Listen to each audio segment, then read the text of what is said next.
किसी गांव में दिशा और राधिका नाम की दो बहनें अपनी माँ पूनम के साथ रहती थी। उनकी माँ जमींदार के खेत में काम करती थी, जिससे उनके घर का गुजारा चलता था। एक दिन पूनम खेत में काम कर रही होती है, तभी उसे एक जहरीला सांप काट लेता है और उसकी मौत हो जाती है। दोनों बहनों तक जैसे ही ये बात पहुंचती है, दोनों रोते हुए अपनी माँ के लाश के पास आती है। ये क्या हो गया माँ? आप ही तो हम दोनों का सहारा थी। पहले पापा और अब आप हमें छोड़कर चली गई। हम दोनों आपके बिना कैसे रहेंगे माँ? दिशा तो अभी बहुत छोटी है, अभी आपकी उसे जरूरत थी। देखो वो आपको देखकर कितना रो रही है। तभी गांव की एक औरत राधिका के पास आती है और बोलती है, राधिका, तो इस तरह हिम्मत हार जाएगी तो दिशा खुद को कैसे संभाल पाएगी? तेरे पापा के जाने के बाद तेरी माँ ने सबको संभाला था और अब तुझे सब कुछ संभालना है। तुम दोनों यहाँ नहीं रह पाओगी, इसलिए माँ के अंतिम संस्कार के बाद मैं तुम दोनों को तुम्हारे मामा जी के घर छोड़ दूंगी। थोड़ी देर बाद पूनम का अंतिम संस्कार हो जाता है। चलो, तुम्हें तुम्हारे मामा के घर छोड़ देती हूँ। नहीं काकी, मुझे मेरे मामा के घर का रास्ता पता है। मैं दिशा को लेकर खुद चली जाऊंगी। नहीं दीदी, मुझे मामा के घर नहीं जाना है। एक गांव में दो चचेरी बहनें रहती थीं। दोनों बहनों का घर अगल बगल में ही था। सोनम बड़ी थी और काफी खूबसूरत भी थी, लेकिन नीलम छोटी थी और वो दिखने में बिल्कुल खूबसूरत नहीं थी। वो दिखने में बहुत मोटी और काली थी। सभी लोग उसका खूब मजाक बनाते थे और बच्चे उसे काली भैंस कहकर चिढ़ाते थे। एक दिन सोनम स्कूल जाने के लिए अपना बैग लेकर बाहर निकली।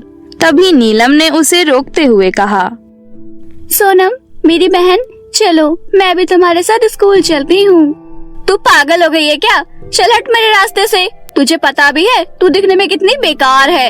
एक तो मोटी, ऊपर से काली, छी छी छी छी, और मैं इतनी खूबसूरत। अगर मैं तुझे अपने साथ स्कूल लेकर जाऊंगी तो कहीं तेरा असर मुझ पर पड़ने लगा तो? देख सोनम, ज्यादा मत बोल। मेरी माँ कहती है मैं दुनिया की सबसे खूबसूरत लड़की हूँ। मेरा दिल बहुत खूबसूरत है और लोग खूबसूरत दिल से होते हैं, ना कि चेहरे से। तेरी मम्मी तो कुछ भी बोलती है। वो तो ये भी कहती है कि तू चांद है। इसका मतलब कि हम तुझे चांद कह दें? ये तो चांद की बेइज्जती होगी। नीलम वहाँ से रोते हुए अकेले ही स्कूल चली गई। जब वो क्लास में पहुँची तो उसने देखा कि सभी बच्चे आपस में एक दूसरे को गुड मॉर्निंग विश कर रहे हैं, लेकिन नीलम को सबने इग्नोर कर दिया। थोड़ी देर बाद सोनम नीलम से कहती है, देखा तूने नीलम, तेरी मम्मी कहती है ना कि तू बहुत खूबसूरत है, बिल्कुल चांद की तरह। क्लास में किसी बच्चे ने तेरे से बात तक नहीं की। नीलम उदास होकर क्लास में सबसे पीछे जाकर बैठ गई। उसके बाद काफी दिनों तक रोजाना ऐसे ही चलता रहा। एक बार की बात है, मोहल्ले में एक जगह बर्थडे पार्टी थी। उस बर्थडे पार्टी से सोनम के लिए बुलावा आया। सोनम बहुत अच्छे से तैयार होकर बर्थडे पार्टी में जाने लगी। नीलम भी उसे जाते हुए देख रही थी। सोनम, मुझे भी अपने साथ ले चलो। तुझे बुलाया है किसी ने? नहीं, लेकिन मैं तुम्हारी बहन हूँ ना, तो मुझे ले चलो। तुझे खुद तो कोई बुलाता नहीं है, क्योंकि तेरे पास ना अच्छे कपड़े हैं और ना ही अच्छी सूरत, ऊपर से तेरा मोटा शरीर। सोनम नीलम का मजाक बनाकर वहाँ से चली गई। इसी तरह सोनम बर्थडे पार्टी और बच्चों के साथ खेलने में व्यस्त रहती थी, लेकिन नीलम के साथ कोई खेलता ही नहीं था, तो वो अपना खाली समय पढ़ने में लगाती थी। इस वजह से नीलम पढ़ने में बहुत तेज थी। स्कूल में एग्जाम हुए। एग्जाम के बाद रिजल्ट का दिन आया। रिजल्ट वाले दिन क्लासरूम में सोनम ने नीलम से कहा, तुझे पता है नीलम, आज तो क्लास में फर्स्ट मैं ही आऊंगी, क्योंकि सुंदर बच्चों को तो मैडम ज्यादा नंबर देती है ना। नीलम, तुझे नहीं आना क्या फर्स्ट? मुझे लगता है तू फर्स्ट आएगी, लेकिन ऊपर से नहीं, नीचे से। एक बार फिर सोनम ने नीलम का मजाक बनाया और हंसने लगी। सोनम की बातें सुनकर बाकी क्लास के बच्चे भी हंसने लगे। तभी मैडम क्लास में आई और उन्होंने रिजल्ट की घोषणा की। मैडम ने बताया कि क्लास में फर्स्ट नीलम आई है और सेकंड थर्ड दूसरे बच्चे। सोनम की कोई पोजीशन नहीं आई थी। सोनम अपने क्लास में ही नहीं, पूरे स्कूल में फर्स्ट थी। ये सुनकर सबके होश उड़ गए। इन सब के बाद सोनम मन ही मन सोचती है, आज इस नीलम के बच्चे के कारण मेरी बहुत बेइज्जती हुई है। मैं तो इसको बिल्कुल नहीं छोड़ने वाली। इसका कुछ न कुछ तो करना ही होगा। बच्चों के रिजल्ट की खबर पूरे गांव में फैल गई और सभी लोग नीलम को बधाइयां देने लगे। ये देखकर सोनम को और भी ज्यादा जलन हुई और उसने नीलम को सबक सिखाने का पूरा मन बना लिया। एक दिन सुबह सुबह नीलम अपने आंगन में एक पेड़ के नीचे बैठकर अकेले ही खेल रही थी। तभी वहाँ पर सोनम आई और बोली, नीलम, तुम तो पढ़ने में बहुत तेज हो। मुझे लगता है हमें दोस्ती कर लेनी चाहिए। अगर तुम मुझसे दोस्ती कर लोगी तो मैं ये भी मान लूंगी कि मैंने तुम्हारा जो मजाक बनाया था तुमने मुझे उसके लिए माफ कर दिया। कोई बात नहीं, अगर तुम ऐसा चाहती हो तो अब से हम दोस्त हुए। ठीक है, चलो फिर पास वाले जंगल में खेलने चलते हैं।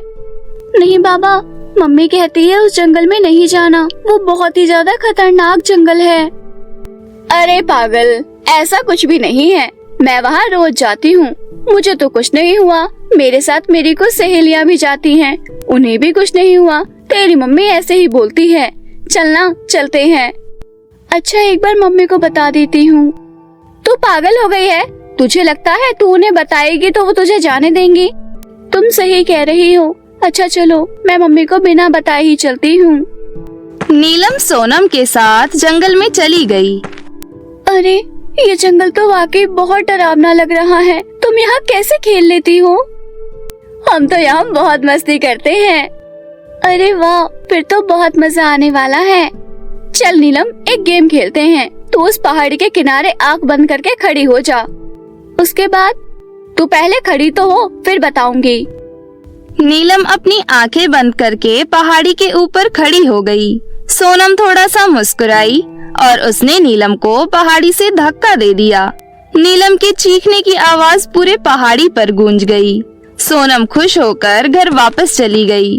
नीलम पहाड़ी के नीचे गिरते ही जा रही थी, लेकिन कुछ ही मिनटों में वो एक नई दुनिया में पहुंच गई। वहाँ पर 3 चांद थे। 3 चांद को देखकर नीलम हैरान रह गई। मैं कहाँ हूँ? मैं मर गई क्या? बचाओ, बचाओ मुझे। तभी उनमें से एक चांद कहता है, तुम घबराओ मत, तुम चांद की दुनिया में हो। क्या? चांद की दुनिया?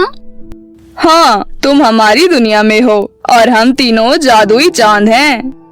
लेकिन मुझे तो जमीन से एक ही चांद दिखता है। हम जादुई चांद हैं। तुम जो भी मांगना चाहो हमसे मांग सकती हो। मैं बहुत काली हूँ और मोटी भी। इस वजह से सभी बच्चे मेरा बहुत मजाक बनाते हैं। कहते हैं मैं मोटी भैंस हूँ। अब मैं कहाँ जाऊँ? मुझसे कोई भी बात नहीं करता।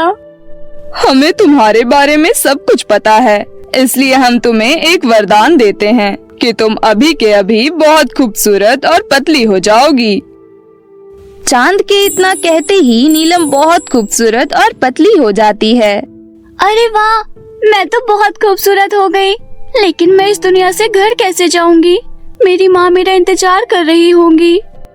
तुम चिंता मत करो, बस अपनी आंखें बंद करो, हम तुम्हें तुम्हारे घर छोड़ देंगे।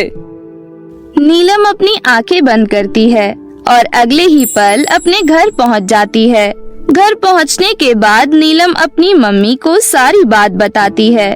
नीलम की माँ भी नीलम को देखकर बहुत खुश होती है। अगले दिन जब नीलम स्कूल जाती है, सारे बच्चे और सोनम उसे देखकर बहुत हैरान हो जाते हैं। तभी सोनम वहाँ आती है और कहती है, नीलम, तू जिंदा है? तुझे कुछ नहीं हुआ? और तू इतनी खूबसूरत कैसे हो गई? मैंने तुमसे कहा था ना कि शक्ल से कुछ नहीं होता, मन खूबसूरत होना चाहिए। और मेरा मन बहुत खूबसूरत है, इसलिए मैं इतनी खूबसूरत हो गई। और तुम्हारे पहाड़ी से धक्का देने के बावजूद मुझे कुछ भी नहीं हुआ। मुझे माफ कर दो बहन। मैं अब तुम्हें कभी माफ नहीं करूँगी। मैंने तुम्हें एक बार माफ किया था, तुमने मुझे मारने की कोशिश की। मैं अब तुम पर बिल्कुल भरोसा नहीं कर सकती। नीलम ने सोनम को माफ नहीं किया और अब वो अपने जीवन में हंसी खुशी रहने लगी।